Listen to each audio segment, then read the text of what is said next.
Well, with Easter and Passover just around the corner, we're reminded of the challenges couples could face when their religious beliefs differ. Now, raising children together can add these struggles, forcing couples to wrestle with the issue of religion in their families. So, we are bringing in relationship expert Kat Roby to help with this.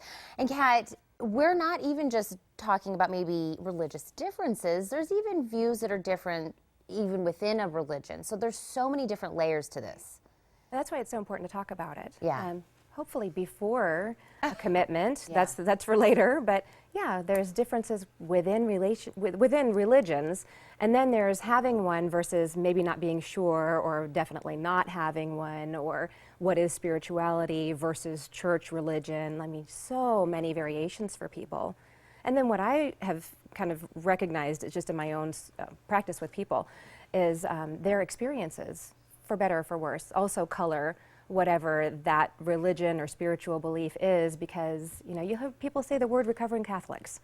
Okay, that's not everybody's experience, but that's some people's really like, I can't do this anymore, I can't be anywhere near this religion, it does this and this, and then it gets into politics, then I mean, it's a huge category of discomfort. Yeah. And I think that that's exactly right. Some people do really have a hard time talking about religion. Some people, it's not a big deal at all. Right. Now, maybe for some of our viewers that are watching that haven't had that serious talk with their partner yet, what are some tips you might give them to kind of get that conversation started? Well, I think before you even talk about it, I think you need to know where you stand on your beliefs. So if it's a deal breaker that the other person really should share your beliefs, then you should date people who fit that scenario. And that's where things like J-date are out there for Jewish couples to come together. And so that's an important piece of it. And then after that, if you feel like it's something that you don't necessarily have to have as a deal breaker, then when you're talking about it, talk about the importance it is for the other person. Talk about, well, what would happen if we were raising children? Would you want to pick one religion or another, or let the children decide, or educate them on all kinds of things? Just open up the gates from where your values coincide. It's a much easier discussion to say, like, all of or both of these religions focus on this as a value, or this as a point of view, or family is important, or whatever the core is that you can then discuss, like, well, how can we create a family system around that? Is it possible? And yeah, it's kind of a frightening discussion to have really early on, because it has implications of where this might be going, and that may have not been discussed yet.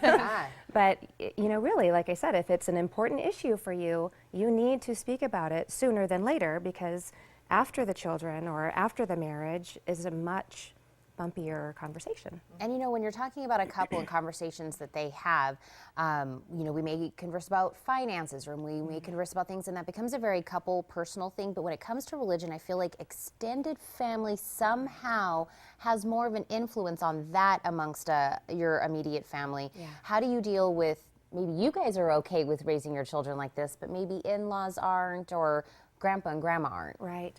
That's a really great question. Yeah. And in terms of what to do specifically, I think, again, you've got to be able to say what you need. So if you're feeling like you're getting pressure from anywhere outside of your coupledom or in your family, that you're able to speak to that and say, this is what we're doing, this is how it makes sense to us, I would love your support on it.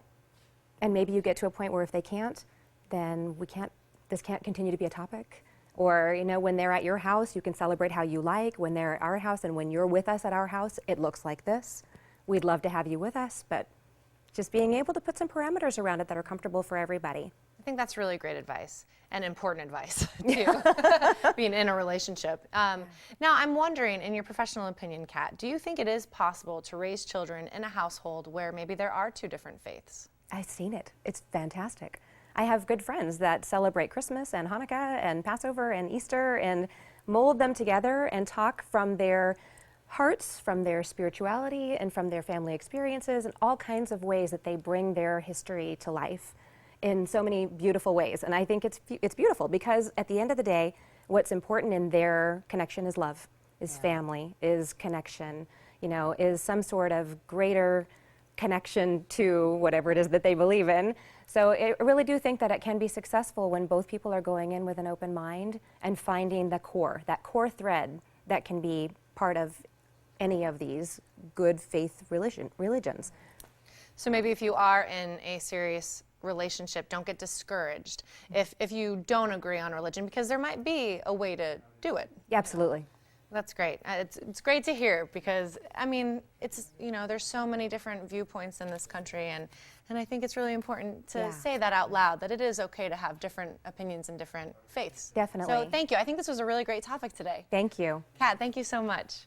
And to get more tips to optimize your relationships, just call Kat at 906-3392 or go online to robycounseling.com.